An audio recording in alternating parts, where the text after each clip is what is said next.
माँ देखो ना, ये आपकी लड़की विन्नी मानती नहीं है, हमेशा अपनी जिद करती है। अब मैं इसको बोल रहा हूँ कि हम परसों चलेंगे, लेकिन ये है कि मानती नहीं।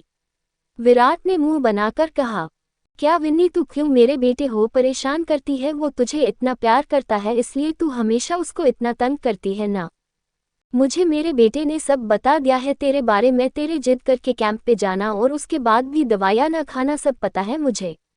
पर तू ये मत भूल, अब तुम दोनों की माँ सही हो चुकी है, तो जो भी गलती करेगा उसके कान खींचे जाएंगे। और इतना कह के वैदेही जी ने वेदिका के कान खींचकर कहा, विराट बेटा इसकी कोई भी बात मत मान, तू तेरा जो मन कर रहा है तू वो ही कर, मैं देखती हुए क्या करेगी। टंग आउट। माँ की बात सुनकर विराट खुश हो गया और बोला, ठीक है माँ, फिर मैं परसों की टिकट करवा देता हूँ, कल हम लोग और घूम लेंगे। उद्धरण। विराट वेदिका को आंख विंक करके वहां से चला गया। टंग आउट। वैदेही जी के ठीक होने से विराट वेदिका का बचपना लौट आया था। चित्रांशी अपनी आगे की स्टडी माँ के साथ इंडिया जाकर ही करेगी, इसलिए वो यहाँ से अपने सभी जरूरी डॉक्यूमेंट्स लेने अपनी कॉलेज गई थी। और बिट्टू की जितनी भी पढ़ाई का लॉस हुआ था इतने सालों में, उसका भी विराट वेदिका ने इंतजाम कर लिया था। उसके लिए बिट्टू के लिए स्पेशल टीचर आकर उसे पढ़ाया करेंगे, ताकि वो अपना इतने सालों का जल्दी कवर कर सके और उसकी स्टडी में कोई प्रॉब्लम ना आए।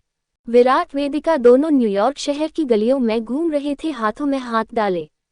दोनों बहुत टाइम बाद इस तरह टेंशन फ्री होकर बस अपनी दुनिया में जी रहे थे। वो दोनों एक जगह आकर रुक गए थे, वहां से वो आने जाने वाले कपल को देख रहे थे। सभी कपल एक दूजे में खोए हुए दुनिया से दूर बस अपनी धुन में मगन थे। उनको बैठे बैठे काफी टाइम हो गया था, रात भी अब गहराने लगी थी। तभी वेदिका के फोन पे वैदेही जी का फोन आया। विन्नी, कहाँ हो बेटा? देखो कितनी रात होने को आई है, तुम लोग अभी तक नहीं आए। खाना भी कब का सबने खा लिया, तुम लोग कब आओगे? माँ हम लोग थोड़ा और रुकेंगे, इस जगह बहुत अच्छा लग रहा है। आप हमारा वेट न करो, आप खाना खाओ और सो जाओ, मैं और विराट बाहर खाकर आएंगे। वेदिका ने कहा तो वैदेही जी बोली, ठीक है बेटा तुम लोग घूम लो।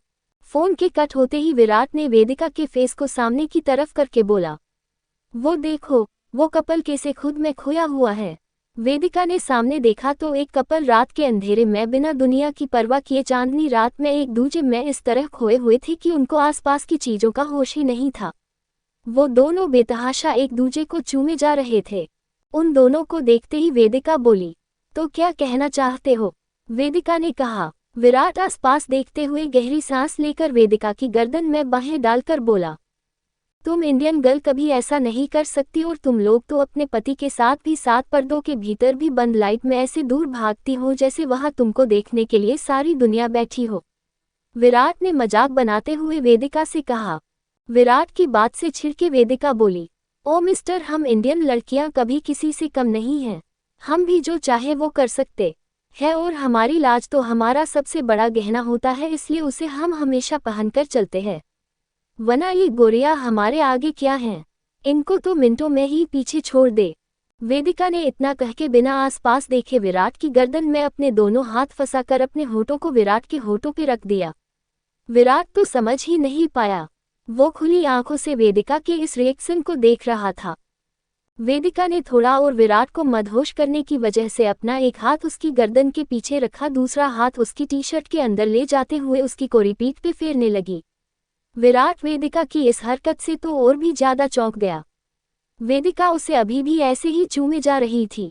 थोड़ी देर बाद दोनों अलग हुए तो विराट ने गहरी सांस लेकर कहा, देवी जी आपने तो सच में गोरियों को पीछे छोड़ दिया, अब घर चले, तुम दोबारा कोई शौक दो उससे पहले। और बिना वेदिका की तरफ देखे वो वेदिका को लेके गाड़ी लेके घर आ गए। रात काफी हो गई थी, इसलिए सब सो चुके थे, तो विराट और वेदिका दोनों अपने रूम की तरफ चले गए। रूम में आते ही वेदिका चेंज करने के लिए अपने कपड़े लेके वॉशरूम की तरफ ही जाने वाली थी। तभी विराट बोला, जो जलवा तुम घर के बाहर सड़कों पे दिखा रही थी, उससे आगे का अपने कमरे में दिखाओ ना। इतना कह के विराट के चेहरे पे शरारती मुस्कान फैल गई। वेदिका गहरी सांस लेकर कपड़े एक तरफ रखकर विराट की तरफ अजीब ढंग से मुस्कुरा कर पहुंची और उसके कान के पास आकर बोली, जो चीज जहां करने को कहा था वो वहां कर दी, अब मैं जा रही हूँ सोने। वेदिका इतना कह के वहां से जाने को ही हुई कि विराट ने पीछे से वेदिका की कमर में दोनों हाथ डालकर रोक लिया और बोला, ऐसे कैसे तुम सो सकती हो? मेरे दिल का चैन चुरा कर मेरी नींद हराम करके तुम सोने का भी कैसे सोच सकती हो? और वेदिका का चेहरा अपनी ओर मोड़कर बोला, जो जहां अधूरा छोड़ा था वहीं से आगे बढ़ो। वेदिका की कुछ भी समझ में नहीं आया कि अब वो विराट को क्या कहे। तभी विराट ने वेदिका को अपनी बाहों में उठाया और उसे अपने बेड पे ले आया। वेदिका विराट के आगे के इरादे समझ गई थी, इसलिए उसने विराट से छूटने की नाकाम कोशिश भी छोड़ दी। वेदिका अभी अपने ही ख्यालों में थी कि उसे अपने ऊपर विराट का चेहरा नजर आया। विराट पूरी तरह उसके ऊपर झुका हुआ था। विराट ने वेदिका के दोनों हाथों को अपने हाथों से पकड़ा हुआ था और उसके पैरों को अपने पैरों के बीच फंसा कर रखा था, जिससे वेदिका हिल भी ना सके। विराट ने एक नज़र वेदिका को देखा, जैसे वो उसकी अनुमति मांग रहा हो। फिर अगले ही पल उसने वेदिका के सुर्ख गुलाबी होठों को देखा और बिना देर किए उनको चूमने लगा। कुछ देर तक वो वेदिका के होंठों को चूमता रहा। अब वेदिका भी उसके साथ देने लगी। विराट की पकड़ अब वेदिका के हाथों से ढीली होकर उसकी कमर पे उसके हाथ आ गए थे। विराट ने वेदिका के होंठों को चूमते चूमते ही वेदिका के टॉप के अंदर उसकी कमर पे अंगुली फिराने लगा। वेदिका की सांसें अब गर्म होने लगी थीं। विराट अब उसकी गर्दन पे आ गया था। दोनों इस माहौल में खो से गए थे। इस बंद कमरे में अब उन दोनों की सांसें के अलावा कोई आवाज नहीं आ रही थी। कुछ देर के रूहानी एहसास को जीने के बाद दोनों एक दूजे की बाहों में सिमटकर सो गए थे। अगले दिन वेदिका की नींद खुली तो विराट वहां नहीं था। उसने एक नज़र खुद पे डाली और फिर से उसे रात वाला सीन याद आ गया, जिसे याद करके वेदिका के चेहरे पे शर्म से लाली छा गई थी। वेदिका अपने कपड़े को लेके नहाने चली गई थी। विराट तो पहले से ही उठकर नाश्ते के लिए सबसे बीच चुका था। आज माँ ने इतने सालों बाद अपने हाथों से नाश्ता बनाया था, इसलिए सब बहुत चटकारे लेकर खा रहे थे। विराट तो खाते खाते भी माँ की तारीफ करना नहीं भूल रहा था। तभी वेदिका भी वहां आ गई थी। वेदिका ने आज व्हाइट कलर का सूट पहना था, जिसमें वो बहुत प्यारी लग रही थी। माँ वेदिका को आवाज देकर कहा, अरे विन्नी, कितनी देर कर दी तूने आने में, चल अब आकर नाश्ता कर ले। वेदिका माँ के पास वाली चेयर पे बैठ गई। तभी वैदेही जी बोली, बेटा अब तेरी शादी हो गई है, तुझे तो जल्दी उठना चाहिए, और देख तू अब तक सो रही थी और विराट तो उठकर वर्कआउट करके मेरे साथ किचन में आ गया था और तू कुंभकर्ण कहीं की। माँ ने इतना ही कहा कि वेदिका बीच में ही बोली, माँ आप जिसकी इतनी तारीफ कर रही हो ना, उसी की वजह से मैं रात में ठीक से सो नहीं पाई। पूरी रात जगा कर रखा तो लेट सोऊंगी तो लेट नींद खुलेगी ना। वेदिका के इतना कहते ही माँ इधर उधर देखने लगी और विराट तो उसे खा जाने वाली नजरों से देख रहा था। पाउटिंग पाउटिंग पाउटिंग, टंग आउट टंग आउट। तभी उसे एहसास हुआ कि उसने क्या कह दिया। तभी वो अपनी बात को संभालते हुए बोली, माँ मेरा मतलब था कि आपका ये लाडला बेटा रात में जोर जोर से खर्राटे लेता है, जिसकी वजह से मुझे नींद नहीं आती और एक बार टूट जाती है तो बहुत लेट आती है नींद, इसलिए लेट सो पाती हूँ। वेदिका ने कहा तो वैदेही जी बोली, हो कोई बात नहीं डॉक्टर साहिबा, आप अपने पति के खर्राट इंडिया जाकर बंद कर लेना। अब तू जल्दी नाश्ता कर ले, आज दिन में तुम लोगों को जो काम करना हो कर लेना, आज रात की फ्लाइट है हमारी, समझी तू। उंगली से ऊपर की ओर इशारा, उंगली से ऊपर की ओर इशारा, tears of joy, tears of joy. Vedika ने बड़ी मुश्किल से अपनी बात पूरी करके आधा अधूरा नाश्ता किया और फिनिश करके वहां से अपने रूम में आ गई। रूम में से उसके गेट की बालकनी गार्डन में खुलती थी, इसलिए वो थोड़ी देर के लिए गार्डन में आ गई।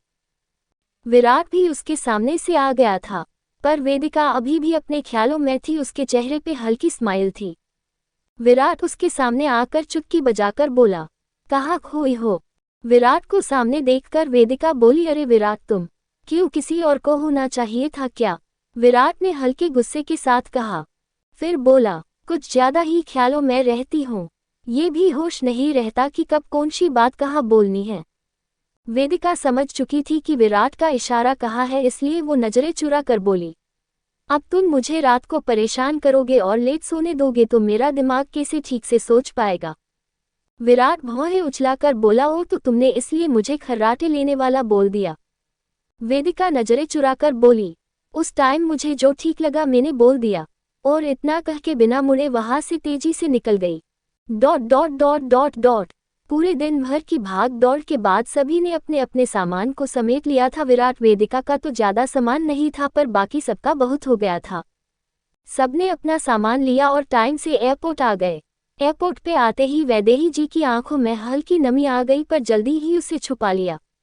आज वो खुश थी कि पति के जाने के बाद चलो कोई तो अपना हुआ और आज सही सलामत अपनी बेटी और बेटे जैसे दामाद के साथ फिर से अपने बच्चों के लिए जिएगी। जल्दी ही उनकी फ्लाइट की अनाउंसमेंट हो गई। सब लोग फ्लाइट में आकर अपनी अपनी सीट पे आराम से बैठ गए। कई घंटों के सफर के बाद वो लोग मुंबई के छत्रपति शिवाजी एयरपोर्ट पे आ गए। विराट ने पहले से ही नमन को बोल दिया था, इसलिए नमन बड़ी गाड़ी लेके आ गया था।